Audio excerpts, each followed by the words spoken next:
all will be okay. I move on each and every day. The past is where it stays. Way back a year ago,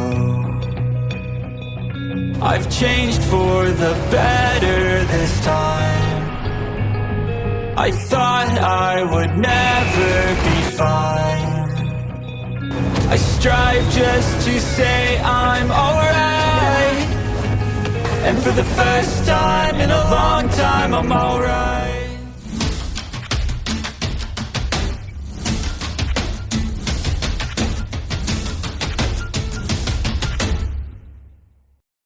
Ada 3 orang dan 3 badai niat bertarung.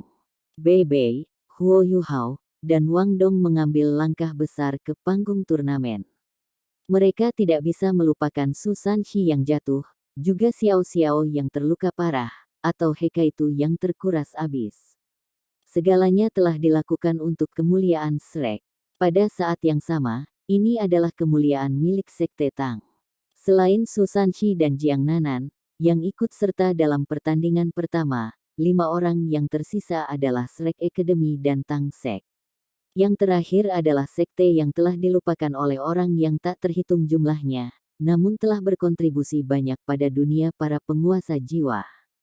Itu Sekte Tang yang telah berusaha mati-matian untuk melawan gelombang gila, Sekte Tang yang telah berkembang untuk jangka waktu tertentu. Bei Bei adalah yang tertua di antara 7, serta saudara senior dari Sekte Tang. Sebagai akibatnya, ia harus memikirkan banyak hal lebih dari orang lain. Kesempatan untuk datang ke turnamen ini pada awalnya dimaksudkan sebagai bentuk tempering bagi tim persiapan untuk menjadi tim utama di masa depan. Namun, mereka mampu sepenuhnya merangsang potensi mereka setelah dipaksa masuk ke jantung perjuangan. Bei Bei sangat percaya bahwa setiap orang yang hadir akan menerima manfaat yang tak terbayangkan selama mereka bisa mengepalkan gigi mereka dan bertahan. Pembelajaran dan kultivasi biasa tidak akan mampu menstimulasi pikiran dan potensi mereka dengan cara seperti ini. Selanjutnya, ia menganggap gelar Shrek's Seven Monsters sebagai hal yang sangat penting. Bagaimana dia bisa menerimanya tanpa melakukan apa-apa? Inti sebenarnya dari generasi pertama adalah Tang San, dan 7 monster dari generasi itu semuanya telah menjadi anggota Sekte Tang. Karena pertandingan ini memiliki signifikansi yang luar biasa bagi Shrek Academy, bagaimana mungkin itu tidak sama untuk Sekte Tang? Kami pasti akan berhasil. Ini adalah satu-satunya pemikiran yang ada dalam pikiran Bei Bei saat ini. Adegan pertemuannya dengan Tang Ya untuk pertama kalinya secara tak terduga muncul di benaknya. Tang Ya pada saat itu terlihat sangat tidak berdaya, dan matanya terlihat sangat kabur. Namun, Bei Bei juga melihat tatapan tegas dan keras kepala di matanya. Tang Ya saat ini biasanya orang yang gembira, tetapi hanya Bei Bei yang tahu betapa beratnya beban di lubuk hatinya. Hanya Bei Bei yang tahu bahwa kerja keras yang biasanya dilakukan Tang Ya tidak kurang dari apa yang dilakukan Huo Yuhao. Keterbatasan bakat alaminya adalah alasan mengapa ia tidak dapat bersaing dengan siswa lain yang memiliki bakat luar biasa.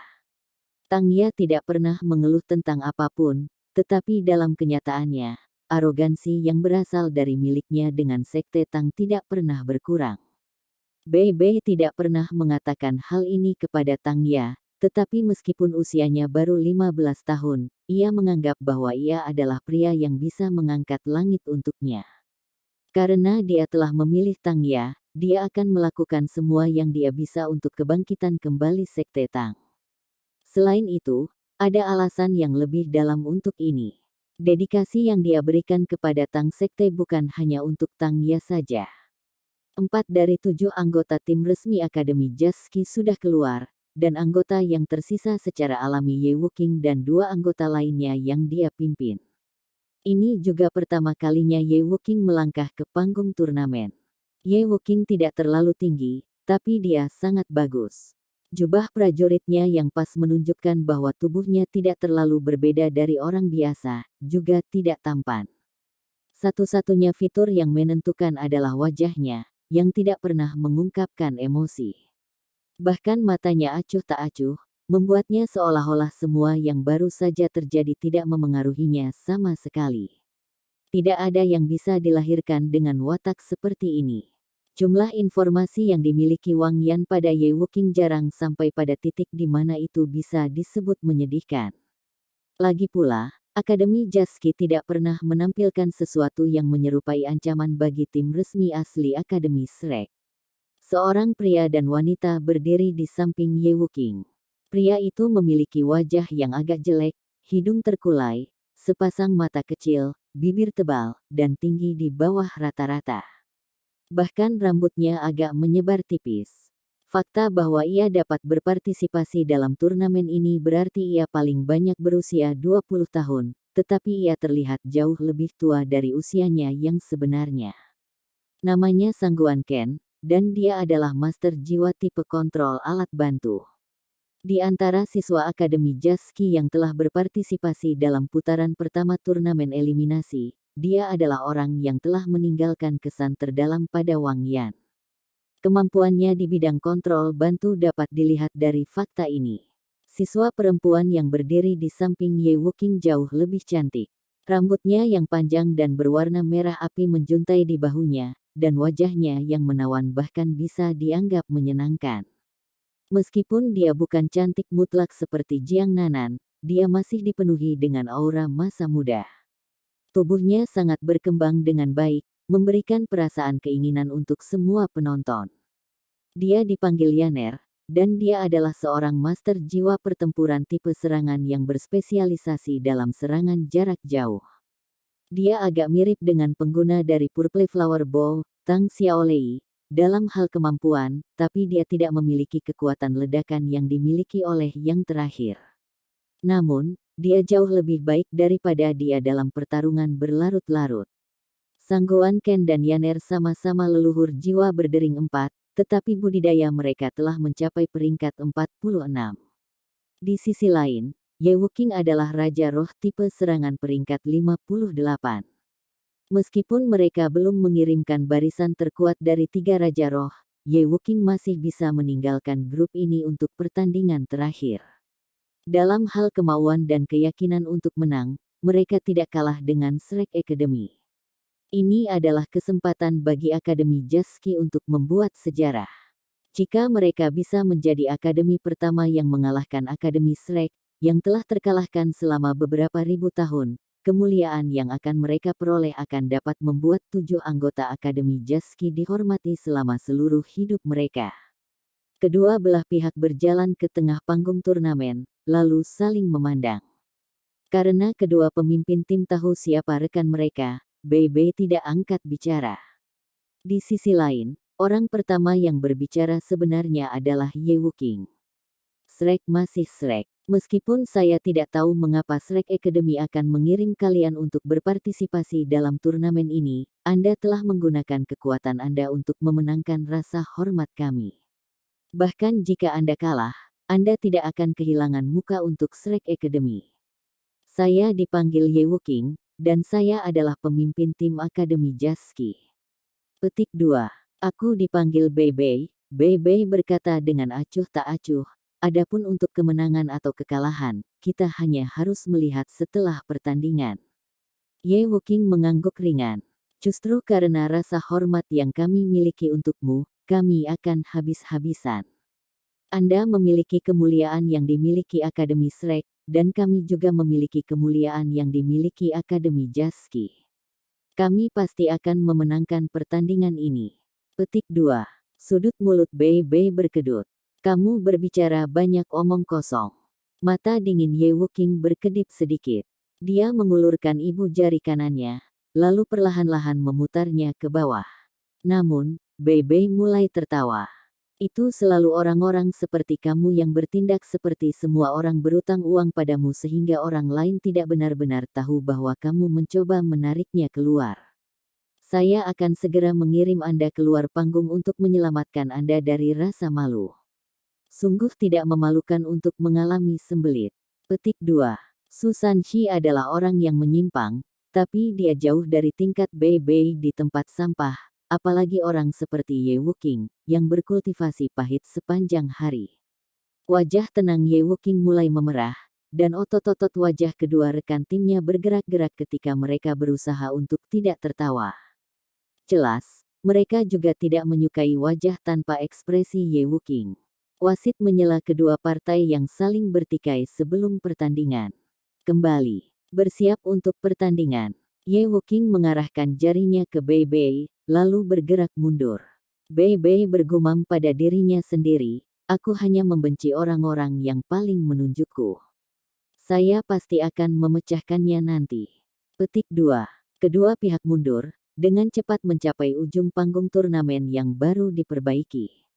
Niat bertarung dari semua 6 siswa yang bersaing terbakar seperti kobaran api yang hebat, dan bau mesiu sudah memenuhi medan perang bahkan sebelum pertandingan dimulai. Ini adalah pertandingan yang tidak bisa direbut oleh kedua belah pihak. Wang Yan, yang awalnya berencana untuk kehilangan pertandingan, saat ini mengepalkan tinjunya. Dia berdoa dalam hatinya tanpa henti, anak-anak, Anda sudah sampai pada titik ini. Kamu sudah yang terbaik, namun, Anda harus memenangkan pertandingan ini.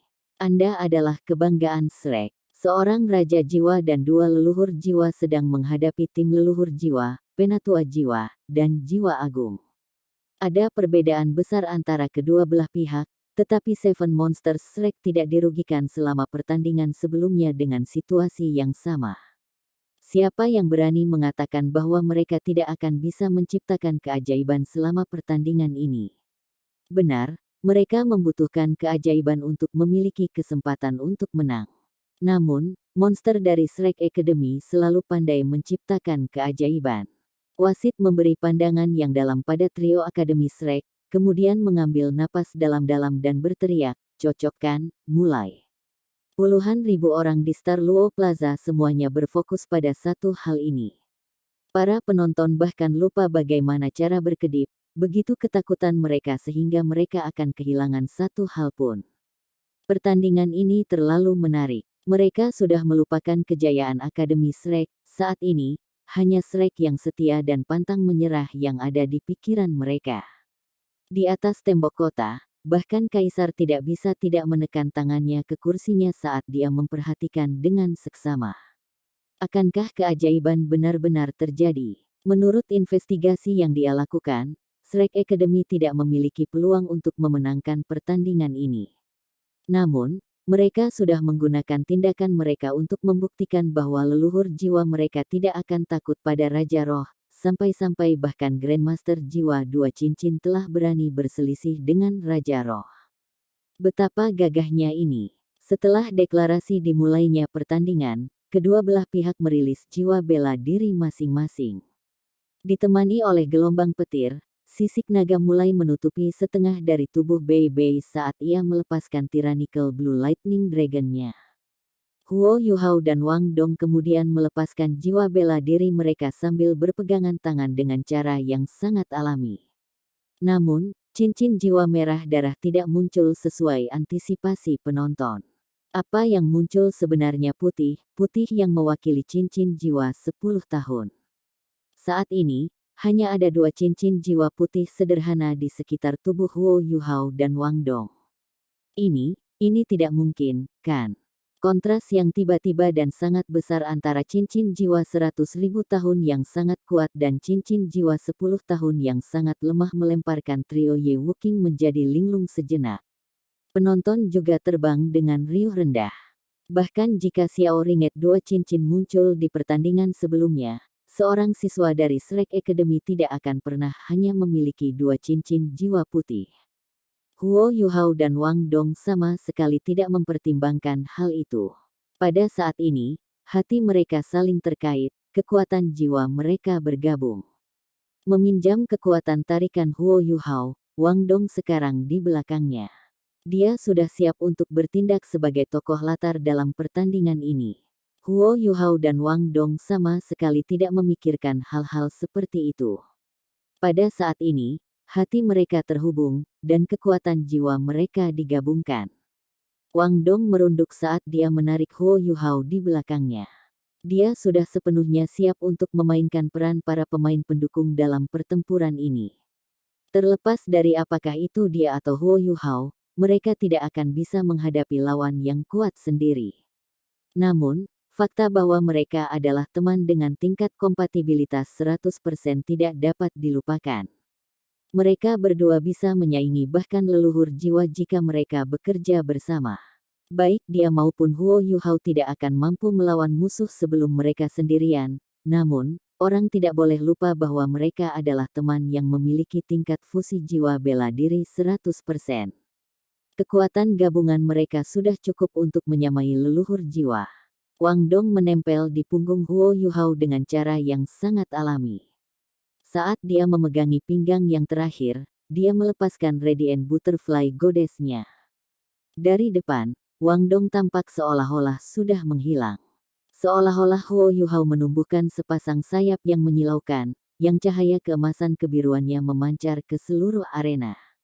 Dewi kupu-kupu Wang Dong bukan jiwa bela diri terkuat yang muncul di turnamen, tetapi sampai sekarang, pasti tidak ada yang bisa dibandingkan dengan itu dalam hal keindahan. Saat Hao Dong Power beredar di sekujur tubuhnya, Huo Yuhao mengambil langkah maju dan mencapai Bei Bei. Setelah menyatu dengan Wang Dong, dia ingin mengandalkan kekuatan gabungan mereka untuk membantu saudara seniornya bertarung. Kakak senior, kami akan bertarung bersama Anda. Suara Huo Yuhao jelas agak rendah. Pada saat ini, cahaya keemasan berkelip di matanya, dan beberapa warna hijau jade tersembunyi di dalamnya. Baik, Bei Bei berteriak, mengambil inisiatif untuk menyerang lawan-lawannya. Wang Dong membentangkan sayapnya, membiarkan Huo Yuhao mengikuti kakak laki-lakinya dengan terbang dengan cara yang seolah-olah dia meluncur di atas lantai. Deteksi spiritual Huo Yuhao sudah menyelimuti seluruh panggung. Dengan Ye Wuqing memimpin tim, 3 siswa dari Akademi Jaski melepaskan jiwa bela diri mereka. Jiwa bela diri mereka bisa dikatakan agak unik, dan orang tidak punya pilihan selain mengakui bahwa Akademi Jaski, yang mengandalkan budidaya jiwa bela diri sambil menolak penggunaan alat jiwa, agak unik ketika memilih dan mengasuh siswa. Sangguan dapat menutup matanya, menyebabkan lapisan kabut tipis menyebar dari tubuhnya. Kabut ini bukan putih, tetapi biru pudar. Kabut biru samar ini meliuk-liuk dan naik ke udara, membuat tubuhnya samar-samar terlihat dan mengisi auranya dengan misteri. Mengikuti serangkaian deringan bel yang tajam, bel kuno muncul di tangan kanannya. Lonceng ini sangat besar, dan pegangan kayunya saja sudah lebih dari 1 kaki. Bagian depan bel berwarna biru gelap, dan ada 3 bola biru ajaib di dalamnya. Tabrakan antara bola-bola ini dan bel itu sendiri yang menyebabkan bunyi dering. Alasan mengapa itu disebut ajaib adalah karena ketiga bola ini sebenarnya berkedip-kedip dengan cahaya ketika mereka bergoyang di dalam bel. Mereka menyerupai 3 mata kecil yang terus membuka dan menutup. Salah satu bola itu dingin, yang lain panas, dan yang terakhir adalah iblis. Itu benar-benar jiwa bela diri yang sangat aneh. 2 cincin jiwa kuning dan ungu mulai bergoyang-goyang tentang tubuhnya. Saat dia mundur beberapa langkah, Sangguan Ken menyipitkan matanya, menatap tubuh Huo Yuhao. Di sisi lain, gadis yang dikenal sebagai Yaner memiliki jiwa bela diri yang terkait dengan api, seperti namanya. Penampilannya saat ini bahkan lebih aneh. Pada saat ini, dia melayang di udara, tertahan oleh bola api selebar 1/2 meter. Tangannya terentang dari tubuhnya, dan lengannya sedikit menekuk. Dia memegang bola api seukuran telapak tangan di masing-masing tangannya. Tidak ada keraguan tentang itu, jiwanya adalah verbal. Itu bukan jiwa bela diri unsur seperti yang dimiliki Ling Luochen, tapi itu adalah jiwa unsur roh bela diri yang sedikit lebih rendah dari miliknya. Berbeda dengan mereka, jiwa bela diri Ye Wuqing tidak terlalu aneh. Daun emas panjang dan sempit diam-diam melayang di depannya, dan cincin jiwanya juga mengelilinginya. Dia kemudian mengangkat tangan kanannya, menggunakan telunjuk dan jari tengahnya untuk memegang daun ini. Ini adalah jiwa bela diri Ye Wuqing, daun emas. Namun, dia adalah master jiwa tipe penyerangan. Yaner adalah orang pertama di medan perang yang bergerak. Saat dia menyatukan kedua tangannya, dia berteriak, "Pergi!" Segera, dua bola api di telapak tangannya menyatu. Fusi ini tidak terlihat terlalu penting, tetapi bola api selebar kaki tiba-tiba terbang ke arah Bei Bei. Setelah itu, cincin jiwa pertama Yaner menyala. Sementara Yaner bergerak, sangguan Ken juga tidak malas. Dia dengan lembut mengguncang soul sucking bell-nya, menyebabkan serangkaian jingle berdering. Gelombang kegugupan membanjiri pikiran Bei Bei, Huo Yuhao, dan Wang Dong, dan mereka menjadi linglung untuk sesaat. Gangguan spiritual. Sudut mulut Huo Yuhao berkedut sejenak. Meskipun dia tidak tahu nama yang benar dari keterampilan jiwa lawannya, dia bisa menjamin bahwa ini adalah sesuatu yang mirip dengan interferensi spiritualnya. Pipa sedikit. Huo Yuhao berteriak dingin saat dia melakukan serangan balik tanpa jejak kesopanan sama sekali. Cahaya keunguan keemasan langsung melesat dari matanya, mengincar Bell Shatter Chance Soul Sucking.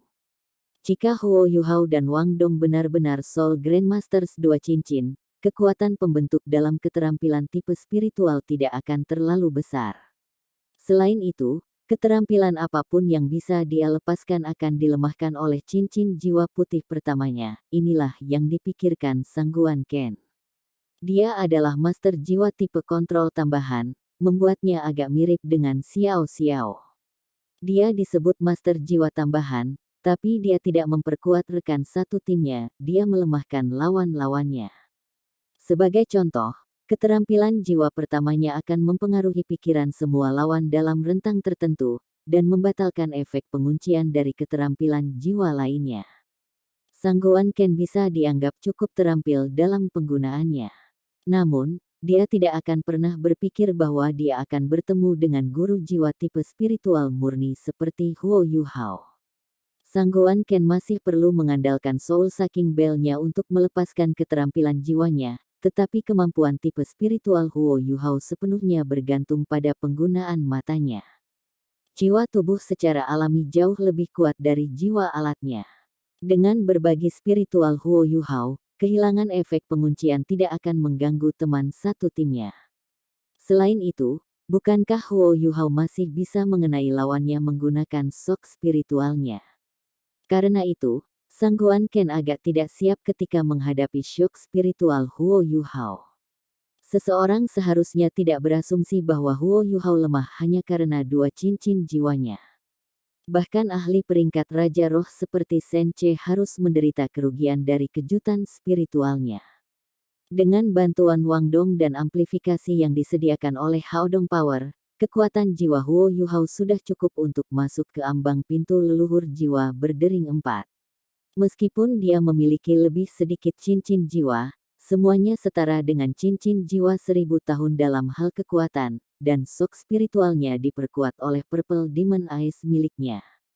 Setelah diperkuat, keterampilan jiwanya sudah cukup kuat untuk menghadapi siapapun di bawah pangkat Kaisar Jiwa. Hanya jika lawannya siap, atau kekuatan spiritualnya tidak cukup kuat, ia akan menderita serangan balasan yang besar. Cahaya keunguan keemasan langsung meledak, dan sangguan Ken merasakan kekuatan spiritual yang tajam dan tak tertahankan masuk ke dalam benaknya. Dia merasa seperti kepalanya dihantam dengan keras oleh palu logam, dan dua semburan darah segar langsung keluar dari hidungnya.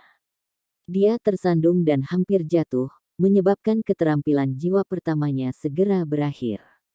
Sungguh keterampilan serangan tipe spiritual yang kuat.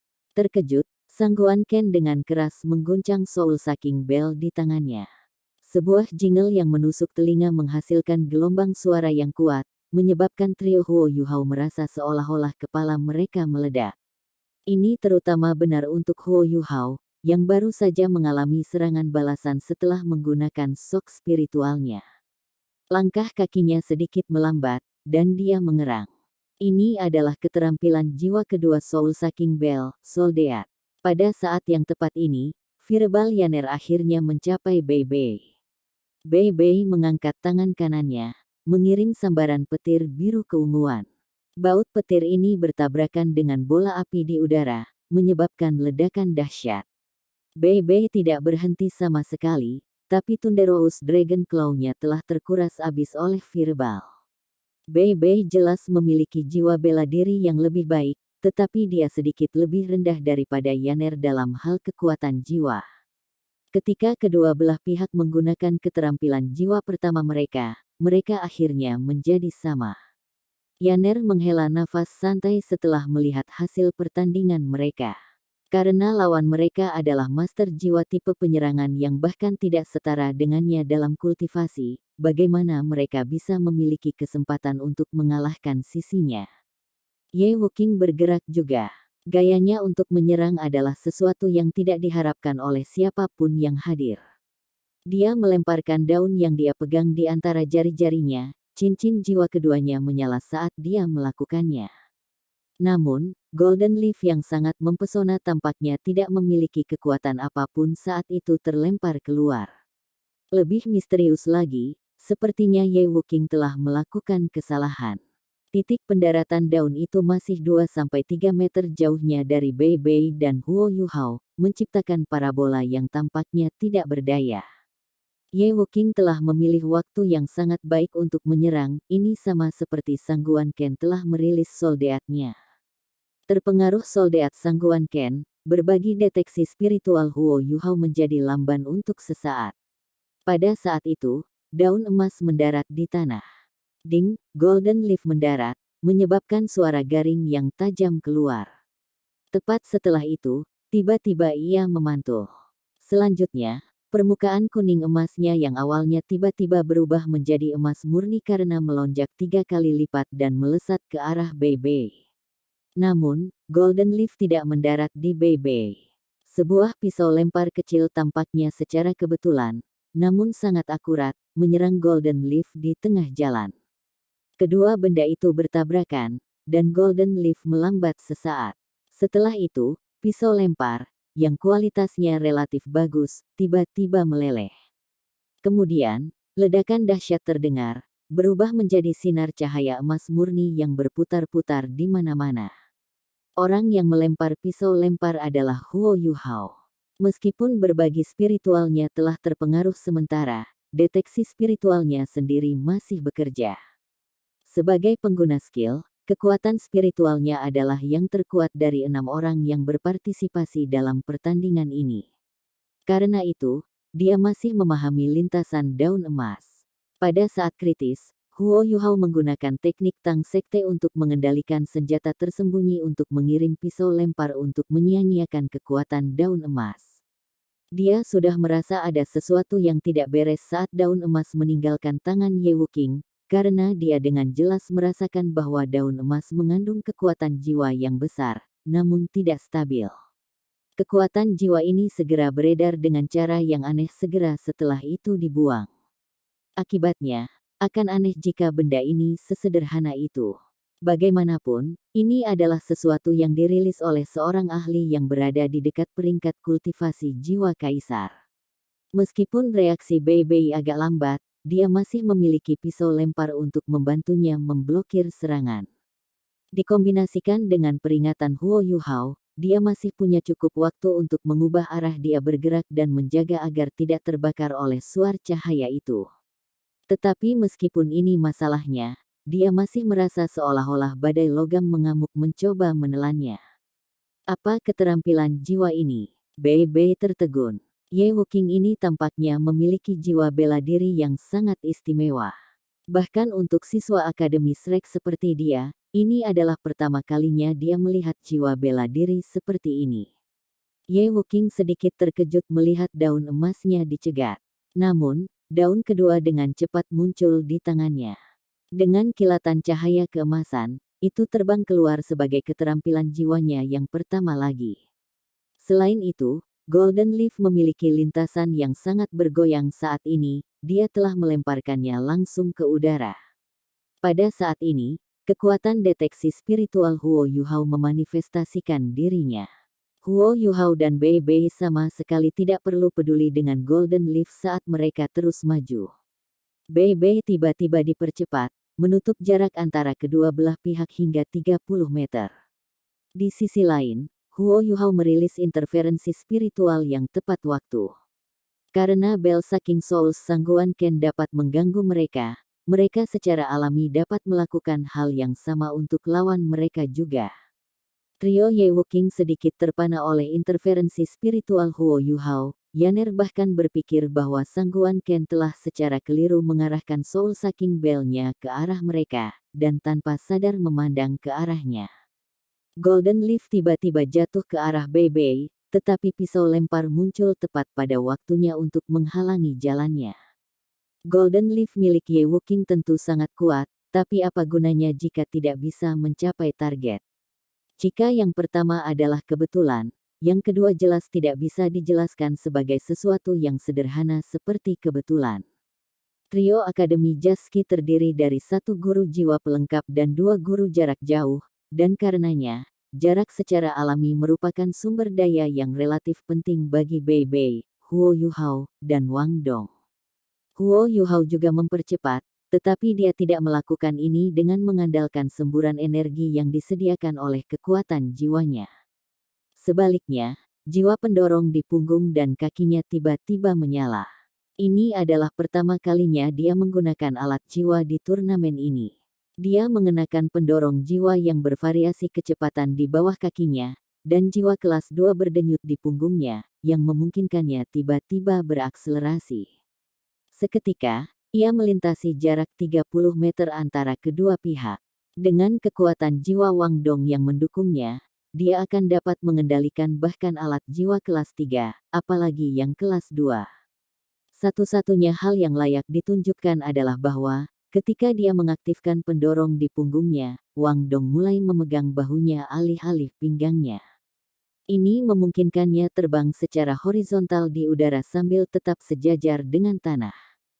Ini mencegah dia dari menderita efek pukulan balik dari pendorong jiwa, sementara memungkinkan dia untuk tidak mempengaruhi kemajuan Huo Yuhao. Akademi Jaski sangat berhati-hati terhadap Huo Yuhao. Lagi pula, dia tampil sangat baik selama pertandingan sebelumnya, dan orang misterius adalah hal yang paling menakutkan di dunia. Sampai sekarang, tidak ada yang menebak dengan jelas kekuatan Huo Yuhao yang sebenarnya. Target Huo Yuhao adalah sangguan Ken, dan pada saat ini, dia baru saja akan menghubunginya. Suara yang berasal dari sangguan Chance Soul Sucking Bell tiba-tiba menjadi tajam saat dia mengaktifkan keterampilan jiwa ketiganya. Suara bel yang menusuk itu membuat seolah-olah ada jarum yang tak terhitung jumlahnya yang menjengkelkan gendang telinga seseorang. Bukan hanya tidak enak didengar, tetapi bahkan menimbulkan perasaan gelisah yang tak terlukiskan. Meningkat jiwa. Ini adalah keterampilan jiwa ketiga sangguan Ken. Jika kultivasi seseorang jauh lebih lemah daripada kultivasinya, seseorang akan merasa sangat jengkel karena keterampilan jiwa ini. Bahkan ada kemungkinan seseorang akan langsung koma.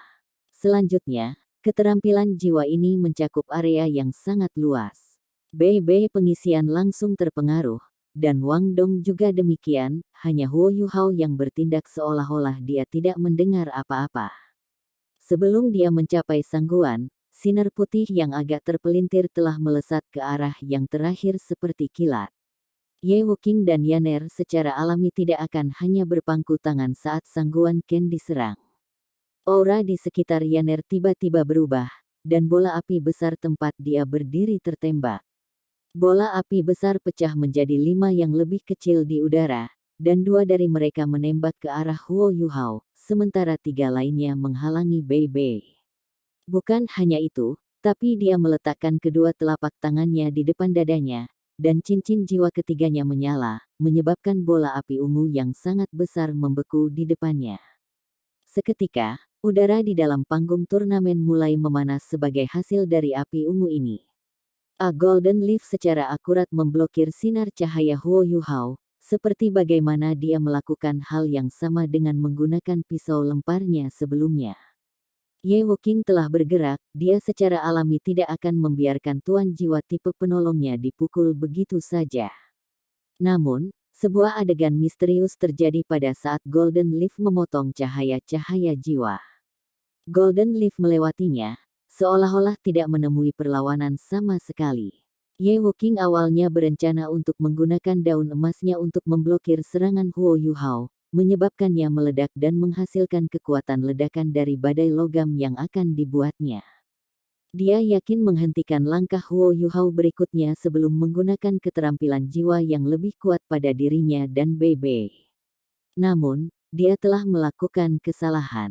Begitu Golden Leaf yang tampaknya sangat kuat menyentuh sinar cahaya, itu tiba-tiba melewati itu, seolah-olah itu tidak bertabrakan sama sekali. Pada saat ini, itu terbang langsung menuju Sangguan Ken. Sangguan Ken sangat akrab dengan kekuatan daun emas Ye Wuking. Setelah menjerit, dia tidak bisa diganggu dengan aktivasi terus dari Soul Sucking Bell saat dia dengan ganas melompat ke samping seperti ikan. Di sisi lain, sinar cahaya itu tiba-tiba melengkung di udara, lalu secara akurat menyerang Ye Wuking. Ye Wuking hanya merasa seluruh tubuhnya mati rasa saat ia jatuh ke dalam kondisi lumpuh. Benar, Huo Yuhao menggunakan sinar kelumpuhan jiwa yang dia beli di lelang alat jiwa. Sinar paralisis jiwa secara alami tidak akan melengkung di udara, dan itu pasti akan menyebabkan daun emas Ye Wuking meledak jika benar-benar bertabrakan dengannya. Namun, mengapa daun emas hanya menyikatnya? Selain itu, mengapa itu memaksa Sangguan Ken ke kondisi yang menyedihkan? Ini adalah efek dari Huo Yuhao secara bersamaan menggunakan dua keterampilan jiwanya yang kuat. Dia telah melakukan ini dengan menggunakan deteksi spiritual untuk secara akurat menentukan pergerakan lawan-lawannya, dan peniruannya untuk membuat penyimpangan dalam apa yang sebenarnya terjadi dan apa yang dilihat lawan-lawannya. Huo Yuhao jelas tahu kesulitan yang terlibat dalam pertandingan ini. Karena tekanan ini, potensinya sepenuhnya dilepaskan, tidak hanya dalam kekuatan, tetapi juga dalam kebijaksanaannya. Bagian paling cerdik dari serangannya ada di sini. Peniruannya memungkinkan dia untuk melakukan transformasi kecil pada hal-hal di sekitarnya, dan semakin banyak menit transformasi ini, semakin sulit untuk mengatakan bahwa itu palsu. Seluruh proses pengisian daya terhadap Sangguan Ken adalah nyata, satu-satunya hal yang palsu adalah sinar kelumpuhan jiwa. Alasan mengapa itu melengkung adalah karena ia telah meninggalkan jangkauan tiruannya. Tidak peduli seberapa kuat Ye Wuking, dia pasti tidak akan bisa menghindari langkah aneh seperti ini. Ye Wuking telah lumpuh, sementara Sangguan Ken terpaksa mundur dalam keadaan menyesal. Pada saat ini, Bei Bei, Huo Yuhao, dan Wang Dong hanya harus menghadapi satu orang, Yaner. Dia telah meluncurkan 5 bola api besar, tetapi Bei Bei tidak punya rencana untuk membiarkan 2 bola api yang diarahkan ke Huo Yuhao dari menyerang target mereka. Ular petir yang tak terhitung jumlahnya ditembakkan secara bersamaan, lalu berubah menjadi panah petir yang tak terhitung jumlahnya yang secara eksplosif menghancurkan segalanya. Ini adalah keterampilan jiwa kedua Bei Bei, Thunderbolt yang kuat. Jaring tirani petir bertabrakan dengan 5 bola api, memenuhi langit dengan bunga api. Dampak mengerikan yang datang dari tabrakan itu begitu besar sehingga bahkan Ye Wuking yang lumpuh terpaksa terhuyung-huyung beberapa langkah mundur. Pada saat ini, penggunaan sayap Wang Dong yang paling kuat terungkap. Saat ia mengepakkan sayapnya, Huo Yuhao mengubah arah, memungkinkannya untuk tidak hanya menghindari efek samping dari ledakan daun emas, tetapi juga memungkinkannya melayang ke udara. Dia terbang melewati kepala Bei Bei, membawa Huo Yuhao langsung menuju Yaner. Baik, sejak awal, target Huo Yuhao dan Bei Bei bukanlah Ye Wuking atau Sangguan Ken. Sebagai master jiwa tambahan, meskipun Sangguan Ken tidak lemah, dia tidak bisa memberikan terlalu banyak bantuan kepada rekan satu timnya karena mata roh Huo Yuhao. Selain itu, Ye Wuking kuat ke titik di mana bahkan jika trio Huo Yuhao akan membawanya pada 1v3, mereka mungkin tidak dapat mengalahkannya secara langsung. Karena itu, target mereka sejak awal adalah Yaner. Hanya saja, mereka telah menyembunyikan semua ini dengan cara yang sangat cerdik selama tabrakan sebelumnya. Pada saat ini, mereka tiba-tiba meledak. Satu-satunya kekuatan Yaner adalah bola api ungu besar yang telah ia bentuk di depannya. Suhu tinggi yang berasal darinya menghanguskan udara, menyebabkan distorsi seperti riak muncul di udara di sekitar tubuhnya. Pada saat yang sama, dia benar-benar layak menjadi siswa yang dipilih untuk tim resmi Akademi Jaski. Bahkan ketika menghadapi situasi yang tidak menguntungkan seperti ini, dia tidak tampak bingung sama sekali. Dia dengan cepat mundur, mencegah jarak antara dia dan Ye Wuqing meningkat saat dia melakukannya. Pada saat yang sama, dia tidak menggunakan bola api ungu yang diciptakan dari keterampilan jiwanya selama 1000 tahun. Sebagai gantinya, dia menyimpannya di depannya, siap untuk memblokir serangan dari lawan-lawannya kapan saja. Tidak ada keraguan bahwa dia membuat pilihan yang tepat. Satu-satunya hal yang harus dia lakukan sekarang adalah bertahan dan tidak jatuh di bawah serangan habis-habisan dari 3 lawan di depannya sampai Ye Wuqing pulih dari kondisinya yang lumpuh. Namun, dia dengan cepat menemukan bahwa dia masih membuat kesalahan perhitungan. Suhu yang awalnya panas di panggung turnamen tiba-tiba turun, seolah-olah aliran dingin telah mengalir ke dalamnya. Ukuran bola api ungu di depan tubuh Yaner langsung berkurang sepertiga, dan dia tidak bisa melepaskan kekuatan panasnya. Mata Huo Yuhao menjadi benar-benar hijau jade. Meskipun dia masih memiliki 2 cincin jiwa di depannya karena tiruannya, dia benar-benar telah mengubah jiwa bela dirinya ke es batu Empress Scorpion. Ini adalah jiwa bela diri yang memiliki Ultimate Ice, jiwa bela diri yang dapat menyebabkan Paviliun Dewa Laut Akademi Shrek mengadakan pertemuan. Bahkan kekuatan besar dalam Akademi Shrek sangat gembira melampaui kepercayaan ketika menemukan keberadaan Ice Ultimate Huo Yuhao. Dari itu, kekuatan Ice Jade Empress Scorpion dapat dilihat. Kekuatan jiwanya tidak seperti biasanya, tapi cincin jiwa dan jiwanya tidak ada tandingannya. Tatapan Huo Yuhao berubah serius, dan jiwa yang berdenyut-denyut di punggungnya berkedip-kedip ketika dia menembak ke arah Yaner seperti sambaran petir. Tanpa diduga, dia menggunakan tangannya untuk secara langsung memukul bola api ungu Yaner.